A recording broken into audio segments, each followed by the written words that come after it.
Hello दोस्तों, स्वागत है आप सभी का आज की इस वीडियो में। तो बच्चों, इस वीडियो में हम विलयन चैप्टर के अणुसंख्य के गुणधर्म टॉपिक का अध्ययन करेंगे। अणुसंख्य के गुणधर्म टॉपिक जो है, जब भी बात आए तो आपको अपने दिमाग में एक बात फिट कर लेनी है कि अणुसंख्य के गुणधर्म जो है उसमें जो हम विलयन बनाएंगे तो विलयन जो है उसमें विलेय आपका ठोस होगा और विलायक आपका द्रव होगा। मतलब विलेय और विलायक, विलेय और विलायक से मिलाकर जो आपका विलयन बनेगा, उस विलयन में जो हम विलेय यूज करेंगे या विलेय की जो मात्रा मिलाएंगे वो आपकी ठोस होगी और विलायक की मात्रा द्रव होगी।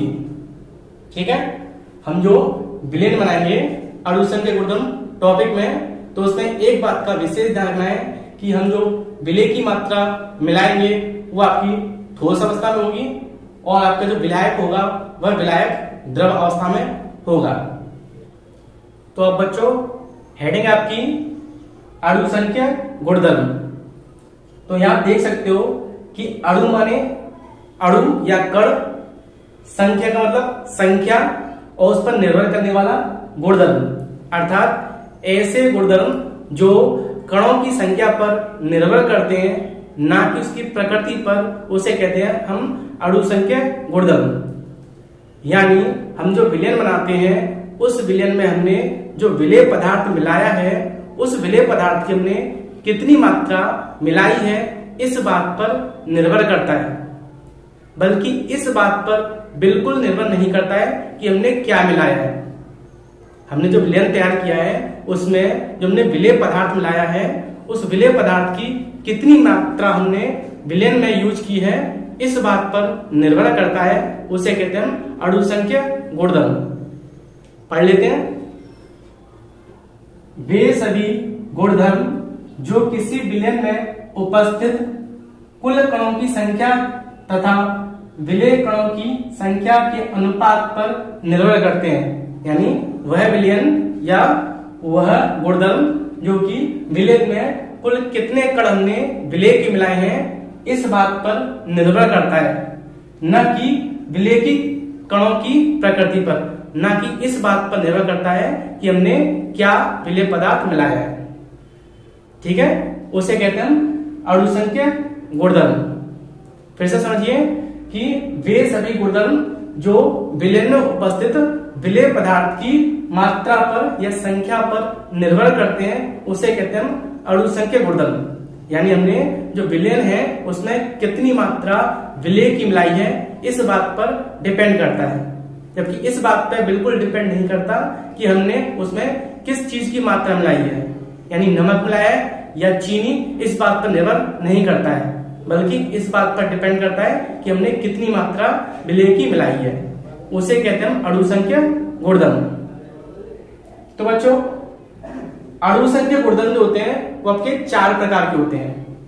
पहला है आपका वाष्प दाब में आपेक्षिक अवनमन, अवनमन यानी कमी। सेकंड है आपका क्वथनांक में उन्नयन, यानी उन्नयन का मीन्स वृद्धि। थर्ड है आपका हिमांक में अवनमन और फोर्थ है आपका परासरण दाब। तो बच्चों, फर्स्ट हेडिंग आपकी आपेक्षिक वाष्प दाब अवनमन। मैंने क्या किया, एक बर्तन में शुद्ध विलायक यानी शुद्ध जल भर लिया, शुद्ध जल यानी विलायक, शुद्ध जल भर लिया। और आपने पिछली वीडियो में पढ़ा था कि जब हम इसको बंद करके गर्म करते हैं तो जल जो है वो वाष्प में बदलना शुरू हो जाता है, और जब जल और वाष्प अवस्था में साम्यावस्था प्रारंभ होती है तो वाष्प द्वारा जल की सतह पर दाब लगता है। इस दाब को हम पी नॉट कहते हैं, यानी शुद्ध जल का वाष्प दाब। मैंने मान लिया इसको P1 नॉट। अब जब इसमें हम किसी विलेय पदार्थ को मिलाते हैं, किसी विलेय पदार्थ को मिलाते हैं, जैसे नमक NaCl, नमक को मिलाते हैं, तो आपका जो विलेन बनता है, तो आपका जो विलेन बनता है उस विलेन में जल के कण भी उपस्थित हैं और जल के साथ नमक के कण भी उपस्थित हैं। जो मैंने विलेन बनाया उसमें जल के कण भी उपस्थित है और आपके नमक यानी विलेय के कण भी उपस्थित हैं, जो कि कैसे हैं, ठोस अवस्था में। अब बच्चों, जब हम इस विलेन को गर्म करते हैं तो होगा क्या कि जो जल है वो बहुत ही कम वाष्पित होगा। क्यों होगा?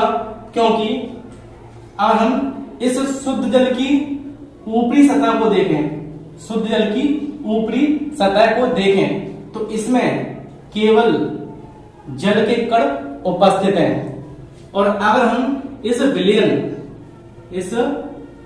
की सतह को देखें तो इस विलेन की सतह पर जल के कण भी उपस्थित हैं और साथ में इसमें जो ठोस विलेय है यानी नमक, उसके कण भी उपस्थित हैं। नमक, अगर हम विलेन को देखें तो विलेन में जो ऊपरी सतह है उस पर जल के साथ साथ ठोस विलेय के कण भी उपस्थित हैं। और आप जानते हो कि आपका जो विलेय ठोस है उसका कोई योगदान नहीं होता है वाष्प में बदलने के लिए। मतलब जब हम इसे गर्म करेंगे तो अब जो जल है वो कम वाष्पित होगा। क्यों वाष्पित होगा? क्योंकि जो आपकी विलेन की ऊपरी सतह पर जल के साथ साथ विलेय या ठोस नमक के कण भी उपस्थित हैं और ठोस नमक के कण का जो वाष्पित होने के लिए कोई योगदान नहीं होता है। तो मतलब शुद्ध जो जल है उसकी तुलना में अब जो विलेन का वाष्प दाब है वो हमें कम प्राप्त होगा। किसकी वजह से? क्योंकि इसमें मैंने नमक या ठोस विलेय पदार्थ मिला दिया है। तो यहां पर जो जल विलेन है उस विलेन का जो वाष्प दाब है वो कम प्राप्त होगा। ठीक है, तो इससे जो दाब लगेगा वो दाब भी कम लगेगा। तो आपका जो शुद्ध विलेन है यानी आपका जो विलेन है उसका जो वाष्प दाब है उसको मैंने P1 मान लिया। इसका जो वाष्प दाब है उसको मैंने P1 मान लिया। तो चूंकि इसका जो वाष्प दाब है विलेन का वो इससे कम होगा। क्यों होगा?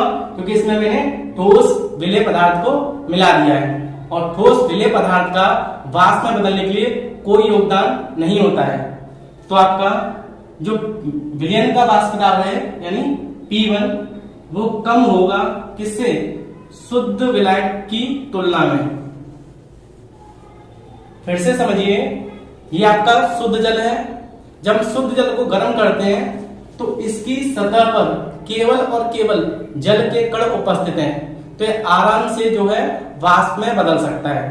और जब वाष्प में बदलेगा तो साम्य अवस्था पर ये जल की सतह पर दाब लगाएगा। तो यहां पर क्या होगा? हमें ज्यादा से ज्यादा वाष्प दाब प्राप्त होगा। जब मैंने इसमें नमक यानी ठोस मिला दिया तो जब इस विलेन में ऊपरी सतह पर जल के साथ साथ ठोस विलायक के कण भी उपस्थित हैं, जल के साथ साथ ठोस विलेय के कण भी उपस्थित हैं और चूंकि जो विलेय पदार्थ है उसका वाष्प में बदलने के लिए कोई योगदान नहीं होता है, तो इस अवस्था में आपका केवल जल जो है वो कम वाष्पित होगा। तो मतलब जो आपका विलेन है उसका वाष्प दाब शुद्ध जल की तुलना में या विलायक की तुलना में कम प्राप्त होगा। तो विलेन का वाष्प दाब जो है वो शुद्ध विलायक की तुलना में कम होगा। ठीक है, मैं इसकी लैंग्वेज लिख देता हूं। तो बच्चों लैंग्वेज मैंने लिख दी है, आइए इसको पढ़ते हैं। किसी विलायक में ठोस अवाष्पशील पदार्थ यानी विलेय मिलाने पर ये हमारा शुद्ध विलायक है, इसमें मैंने ठोस विलेय यानी नमक की मात्रा इसके अंदर मिला दी। मिलाने पर विलयन के वाष्प दाब में कमी आ जाती है। तो होगा क्या, जो विलयन है आपका इन दोनों से मिला के जो विलयन प्राप्त हुआ है इसके वाष्प दाब में जो है वो कमी आएगी। कमी क्यों आएगी, मैंने आपको बताया था कि जब जो शुद्ध जल है इसकी ऊपरी सतह पर केवल और केवल जल के कण हैं, जिससे कि वो आसानी से वाष्पित हो सकते हैं, तो हमें जो वाष्प दाब है वो अधिक प्राप्त होगा। जैसे ही मैंने इसके अंदर नमक की मात्रा मिला दी, और हम जानते हैं जो नमक होता है वो एकदम ठोस होता है, अवाष्पशील होता है, अर्थात नमक का या कह सकते हो ठोस विलेय का कोई योगदान नहीं है वाष्प में बदलने के लिए, यानी ठोस विलेय वाष्पित नहीं होगा।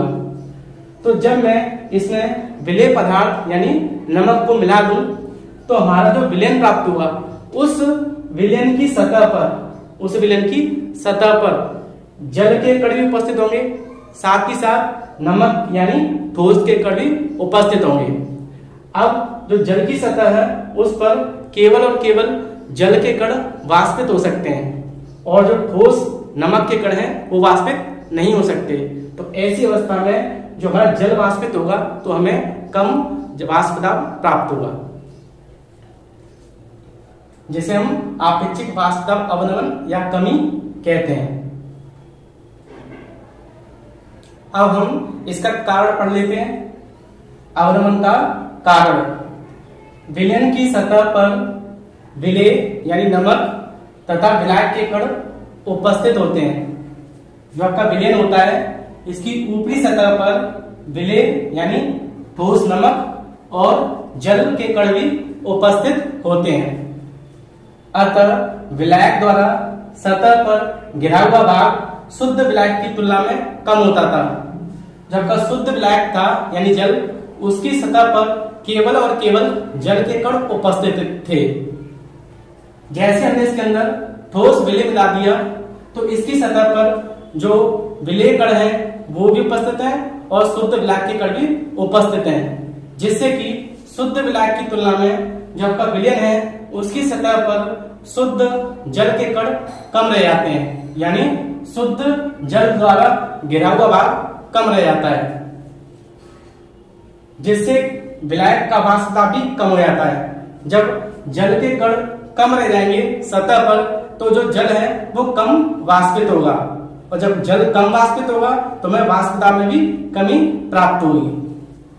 वाष्प दाब में यह कमी विलयन में उपस्थित अवाष्पशील पदार्थ की मात्रा पर निर्भर करती है।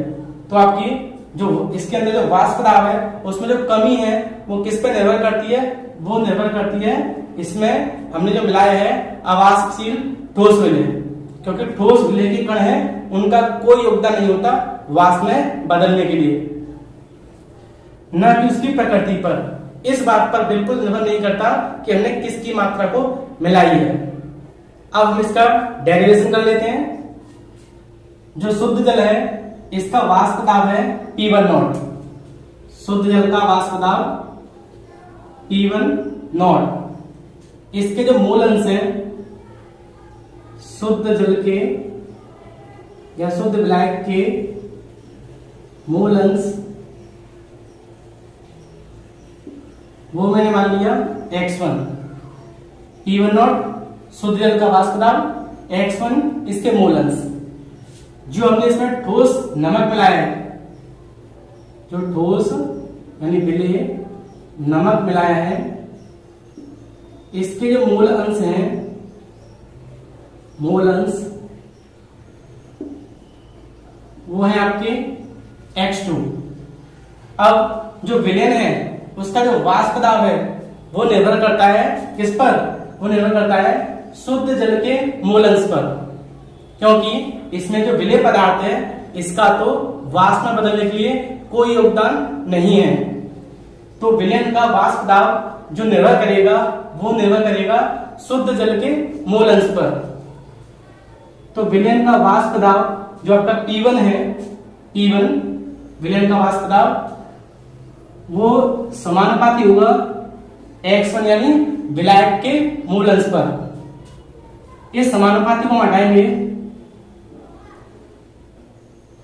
तो आपका आएगा P1 नॉट x1। अब हम क्या करते हैं, जो आपका P1 है और बराबर P1 नॉट x1 जो है, इन दोनों को मैंने जो है P1 नॉट से माइनस कर दिया। जो आपका P1 और P1 नॉट है, उन दोनों को मैंने क्या किया, P1 से माइनस कर दिया। यानी P1 माइनस मैंने इधर जोड़ दिया और P1 माइनस मैंने इधर जोड़ दिया, इसके दोनों तरफ। अब क्या करते हैं, ये आपका जो P1 नॉट माइनस के P1 है, P1 क्या है आपका, P1 आपका विलयन का वाष्प दाब। P1 क्या है, विलयन का वाष्प दाब। P1 नॉट क्या है, शुद्ध विलायक का वाष्प दाब। तो इन दोनों का जो अंतर है उसे हम क्या लिखेंगे, डेल्टा पी।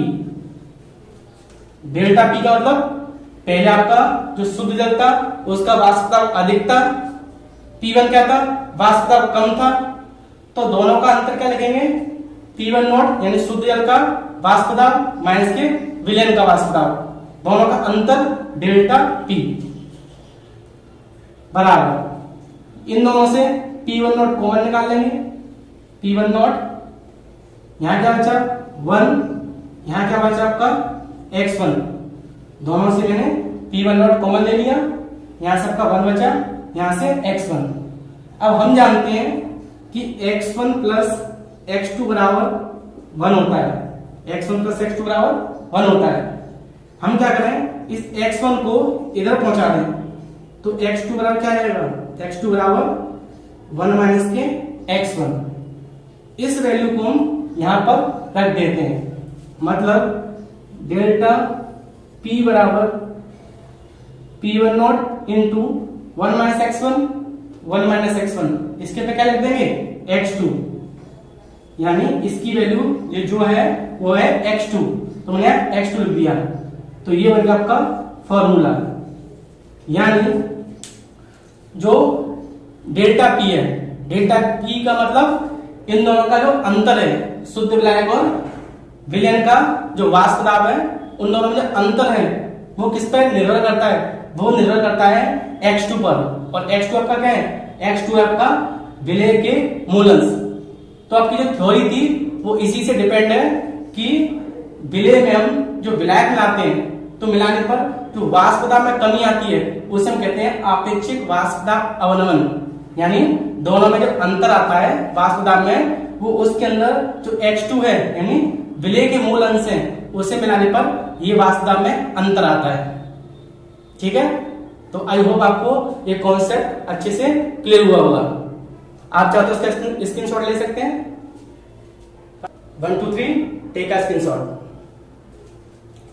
तो बच्चों नेक्स्ट आपकी हेडिंग चलेगी क्वथनांक में उन्नयन। तो चलिए उसको मैं लिख देता हूं एक बार। तो बच्चों सेकंड हेडिंग आपकी क्वथनांक में उन्नयन। इस हेडिंग को समझने से पहले मैं ये चाहूंगा कि आप इससे पहले की वीडियो देख लें जिसमें मैंने आपको क्वथनांक को एक्सप्लेन किया था। वो वीडियो आपको आई बटन पर मिल जाएगी। मैंने आपको समझाया था कि क्वथनांक वह ताप होता है जिस पर उसका वाष्प दाब होता है वो वायुमंडलीय दाब के बराबर हो जाता है।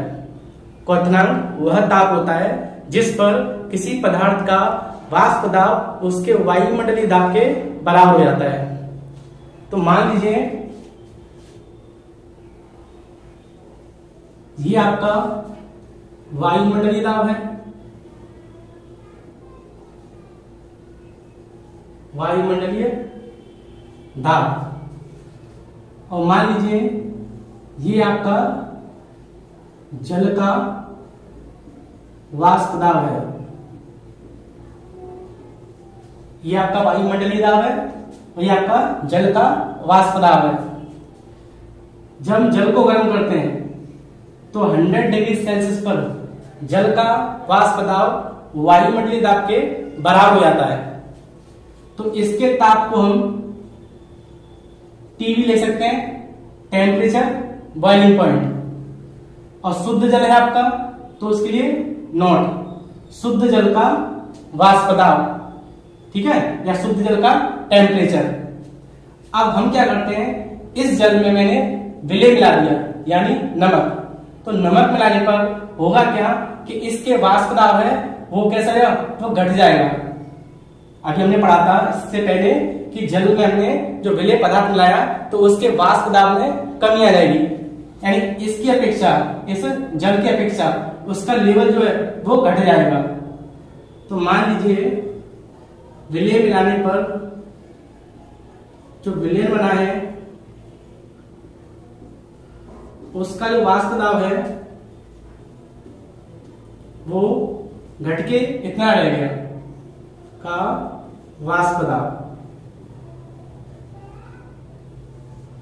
अब बच्चों इसे या इसके वाष्प दाब को वायुमंडलीय दाब तक पहुंचने के लिए ज्यादा ताप की आवश्यकता होगी। यहां से यहां तक जो जल का वाष्प दाब था उसे वायुमंडलीय दाब तक पहुंचने के लिए कम ताप की आवश्यकता थी, जबकि जो विलयन है उसको वायुमंडलीय दाब तक पहुंचने के लिए अधिक ताप की आवश्यकता होगी। इसके ताप को मैं टीवी लिख लेता हूं। अब देखिए इन दोनों में जो विलयन का ताप है, जो विलयन का ताप है वो अधिक है किससे, शुद्ध विलायक के ताप की तुलना में। और क्यों है, क्योंकि हम जानते हैं कि उसमें विलय मिलाने पर उसके वाष्प दाब में कमी आ जाती है, और जब वाष्प दाब में कमी आएगी तो उसका जो वाष्प दाब है वो कम रह जाएगा और उसका जो ताप है वो अधिक हो जाएगा। ठीक है, अब बच्चों इसकी हेडिंग पढ़ लेते हैं। जब किसी अवाष्पशील पदार्थ को द्रव में मिलाया जाता है, यह आपका शुद्ध जल है, इसमें मैंने क्या किया, किसी अवाष्पशील जो वाष्पित ना हो यानी नमक, उसको मैंने इसके अंदर मिलाकर एक विलयन बना लिया। तो द्रव के वाष्प दाब में कमी आ जाती है। पहले वाष्प दाब में क्या था, इतना था, अब क्या हुआ, वाष्प दाब में कमी आ गई, यानी यहां से यहां आ गया। तो वाष्प दाब में कमी आ जाती है विलय पदार्थ मिलाने से, जिससे विलयन के वाष्प दाब को वायुमंडलीय दाब तक लाने में अधिक ताप की आवश्यकता होती है। जिससे क्या है, जो विलयन है इसके वाष्प दाब को वायुमंडलीय दाब तक लाने के लिए हमें अधिक ताप की आवश्यकता होगी। क्योंकि यहां देखिए शुद्ध जल का जो वाष्प दाब है उसे वायुमंडलीय दाब तक लाने के लिए हमें कम ताप की आवश्यकता थी। मैंने इसमें विलय पदार्थ मिला दिया, तो अब इसका जो वायुमंडलीय दाब है उस वहां तक लाने के लिए इसे हमें अधिक ताप की आवश्यकता होगी, क्योंकि इसका वाष्प दाब घट गया है। अर्थात विलयन का क्वथनांक शुद्ध विलायक की तुलना में बढ़ जाता है। अर्थात इसका जो टेम्परेचर है, किसका, विलयन का, उसका जो टेम्परेचर है वो शुद्ध विलायक या जल की तुलना में बढ़ जाता है। इसका जो क्वथनांक है, इसका जो ताप है वो शुद्ध विलायक की तुलना में बढ़ जाता है। ठीक है, तो इससे लिंक करो, एकदम इजी लगेगा, बढ़ जाता है। इसे क्वथनांक का उन्नयन कहते हैं, और जितना इसका जो ताप बढ़ा है उसे हम कहते हैं क्वथनांक का उन्नयन। यानी इसका जो लेवल था वो यहां तक है, जितना आपका ताप बढ़ा है उस ताप को, यानी यहां से लेकर यहां तक का इसका ताप बढ़ा है। भाई यहां से लेकर यहां तक जो जल का ताप है वो इतने के बराबर है, बढ़ कितना गया, इतना। तो यहां से लेकर यहां तक ही तो बढ़ा है, तो इसको हम कहते हैं क्या, डेल्टा टीवी, यानी ताप में अंतर।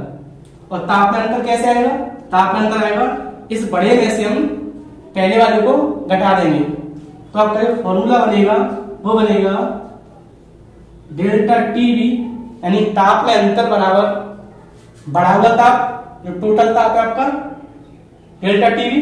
ठीक है, इसमें से क्या करेंगे, टीवी माइनस कर लेंगे, तो डेल्टा टीवी बराबर टीवी माइनस टीवी नॉट, क्योंकि इसका जो टीवी है वो अधिक है, इसका कम है। कितना अंतर है, अंतर है आपका यहां से यहां तक, यानी डेल्टा टीवी। तो डेल्टा टीवी कितना आया, इस पूरे में से मैंने इसको माइनस कर दिया, तो डेल्टा टीवी आपका आ गया क्या, क्वथनांक में उन्नयन। अब इसके डेरिवेशन को कर लेते हैं हम।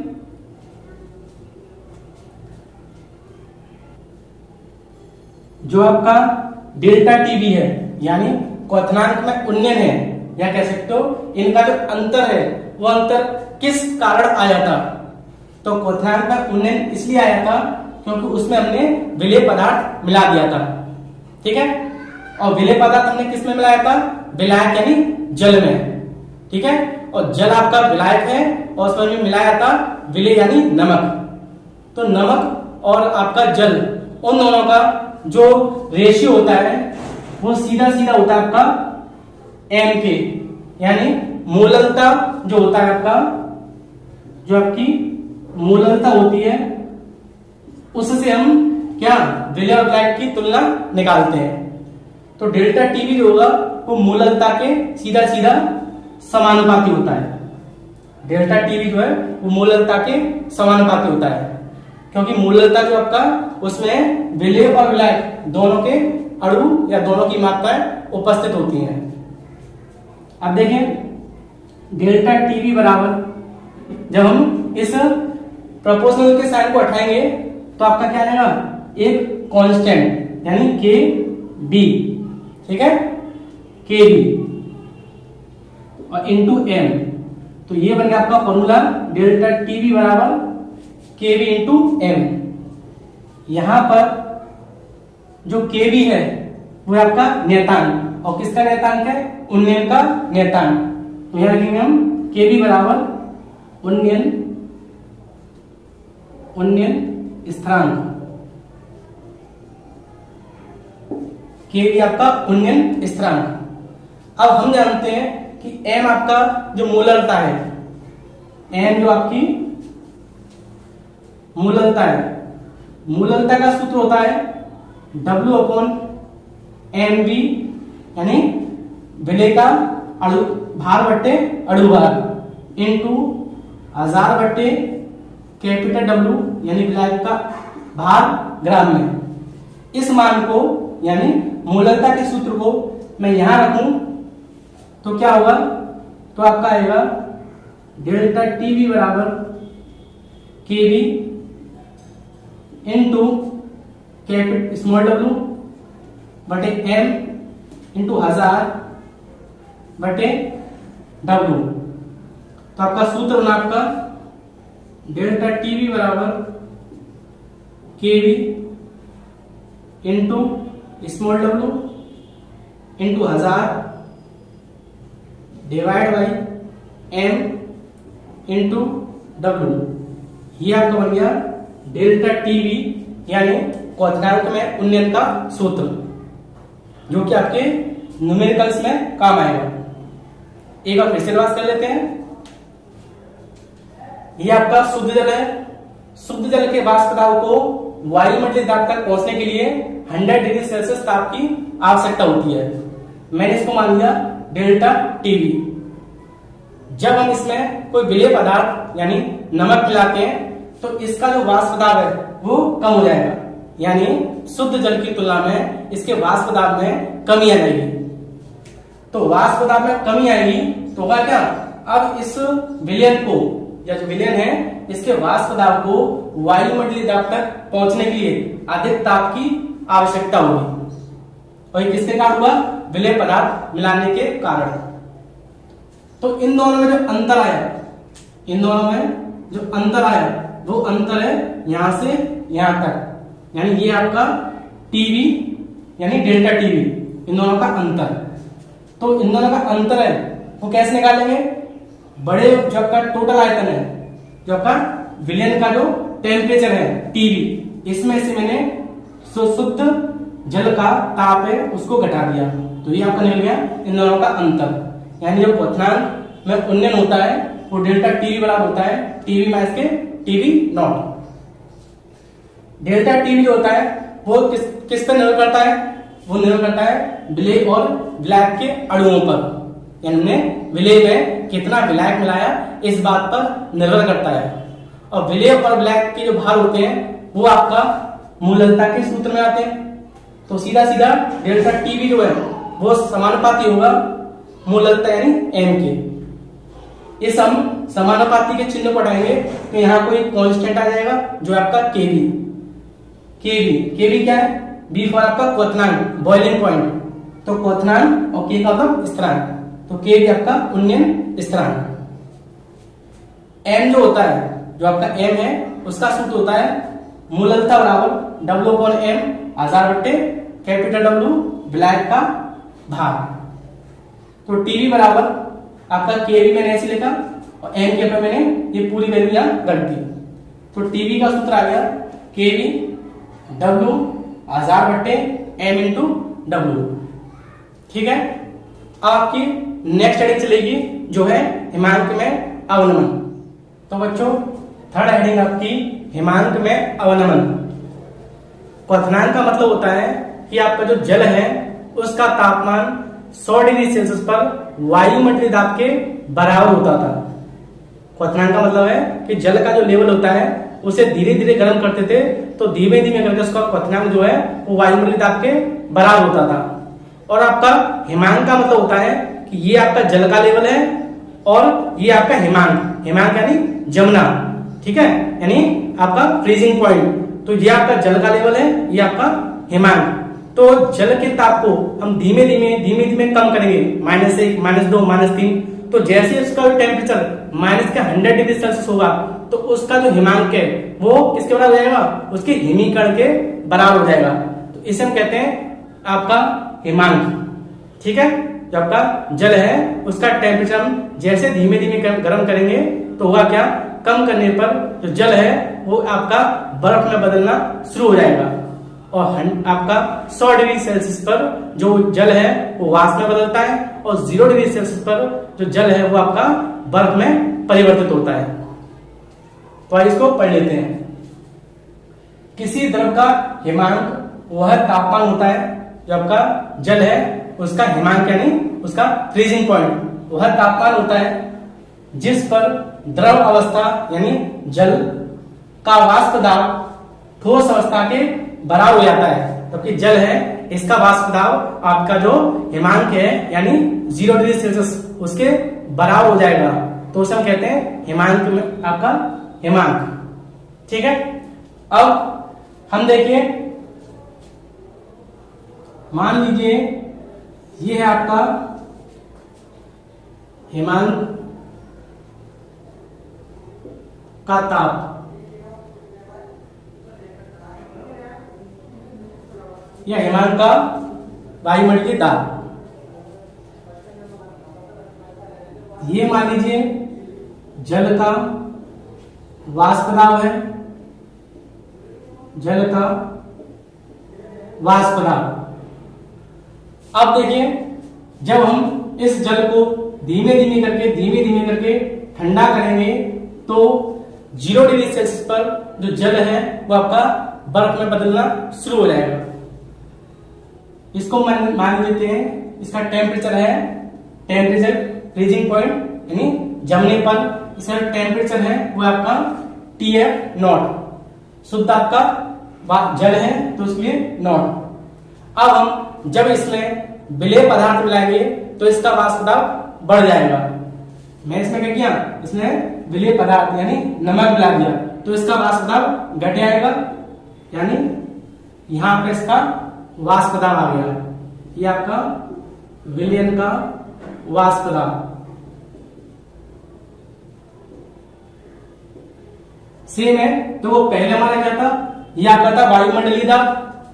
पिछले आपकी जो टॉपिक था क्वथनांक का उन्नयन, उसमें क्या था, ये आपका था वायुमंडलीय दाब, ये आपका जल का वाष्प दाब था। तो यहां से यहां तक पहुंचे थे हम। मैं इसमें विलय मिलाया तो इसका वाष्प दाब घट गया था, तो यहां से हम यहां तक वाष्प दाब को बराबर किया था वायुमंडलीय दाब के बराबर। अब क्या है, हमें इसको जमाना है यानी हिमांक में बदलना है। तो अब इसको नीचे लेके आएंगे यानी जल के तापमान को घटाएंगे। तो यहां से यहां तक 0 डिग्री सेल्सियस पर जो जल है वो बर्फ में बदल जाएगा। इसमें मैंने कोई विलेय पदार्थ यानी नमक मिलाया तो इस जल का वाष्प दाब जो है वो कम हो गया, यानी विलयन का वाष्प दाब जो है कम हो गया। तो अब इसको हिमांक में बदलने के लिए कम ताप की आवश्यकता होगी, क्योंकि देखिए यहां पर क्या था, अधिक का ताप चाहिए, यहां आपको विलयन में क्या है विलयन में मैंने विलयन ला दिया, तो यहाँ पर वाष्प दाब जो है वो कम हो गया, और वाष्प दाब कम हो गया तो उसको हिमांक में बदलने के लिए या 0 डिग्री सेल्सियस ताप बनाने के लिए इसको कम ताप की आवश्यकता होगी। तो ये आपका विलयन का ताप यानी TF। इसका अगर हम अंतर निकालें तो देखिए यहां से यहां तक का तो जो अंतर है वो सेम है, यहां से यहां तक और यहां से यहां तक की जो टेम्परेचर है वो समान है। कितना अंतर आया, यहां से लेकर यहां तक इतना आपका ताप में अंतर आया, तो ये आपका बन गया डेल्टा TF। ठीक है, तो डेल्टा TF निकालें, डेल्टा TF यानी हिमांक में अवनमन या हिमांक में कमी। तो डेल्टा TF जो होता है वो किसके बराबर होगा, इस वाली वैल्यू में से ये अधिक आपका कौन सा शुद्ध जल का टेम्परेचर, इसमें से हम क्या करेंगे TF को माइनस कर देंगे। क्यों कर देंगे, क्योंकि आपका जो TF नॉट है वो अधिक है किससे, TF से। जो TF जो है आपका नॉट, उसका जो ताप है वो जल की अपेक्षा विलयन की अपेक्षा अधिक है। तो हम क्या करेंगे, डेल्टा TF निकालने के लिए शुद्ध TF में से हमने TF को माइनस कर दिया। अब क्या करते हैं बच्चों, इसका डायरेक्शन कर लेते हैं। हम जानते हैं कि आपका जो हिमांक है, जो आपका हिमांक होता है उसको हम कैसे व्यक्त करते हैं, डेल्टा TF से। हिमांक में अवनमन को डेल्टा TF से व्यक्त करते हैं। तो देखें मैंने क्या किया, जो आपका डेल्टा TF होता है यानी हिमांक में अवनमन, वो सीधे सीधे किसके समानुपाती होगा, हमने इसमें विलेय पदार्थ मिलाया और किसमें, विलायक में। तो इस विलयन में विलेय और विलायक की मात्रा उपस्थित है, तो ताप में अंतर जो आया है वो विलेय और विलायक के कणों के अनुपात पर निर्भर करेगा। और ये दोनों किसमें आते हैं, ये दोनों आते हैं आपके M यानी मूललता में। M मतलब मूललता, अर्थात जो आपका क्वथनांक, जो आपका हिमांक में अवनमन है डेल्टा TF वो समानुपाती होगा M यानी मूललता के। इसे हम हटाएंगे, इस समानुपाती को हटा के आपका एक कांस्टेंट आएगा जो आपका TF इंटू NSE, ये बन गया आपका फॉर्मूला। यहां पर जो KF है उसमें हमारा KB निकल रहा था क्योंकि बॉइलिंग पॉइंट यानी क्वथनांक था। ये आपका हिमांक है तो आपका फ्रीजिंग पॉइंट, तो ये आपका KF। तो KF आपका हिमांक और K मतलब स्थिरांक, हिमांक स्थिरांक। तो बच्चों इस टॉपिक को इससे पहले वाले से लिंक कीजिए, सेम वही प्रोसेस है। अब देखिए M का सूत्र हम जानते हैं, क्योंकि M मूललता बराबर W/M यानी अणुभार और 1000/कैपिटल W ग्राम में। इस मान को जो है मैं इस समीकरण में रख दूं, M का मान मूललता का मान मैं यहां रख दूं, तो डेल्टा TF बराबर KF ऐसे KF इंटू M आपका क्या है, ये आपका M की वैल्यू है, W/M यानी अणुभार 1000/W। तो आपका सूत्र बन गया डेल्टा TF बराबर KF into W into 1000 divide by small m और आपका कैपिटल W ग्राम में। तो ये आपका डेल्टा TF यानी हिमांक में अवनमन का सूत्र। एक बार रिवाइज कर लेते हैं।